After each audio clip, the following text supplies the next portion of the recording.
You are going to tell that neighbor, my father with me,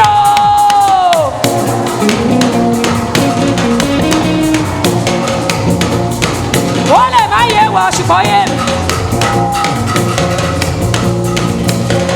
My father with me, my father with me, my father with me, son. My father with me, and me to your back, oh, you know. My father with me, and me to your back, oh, you know.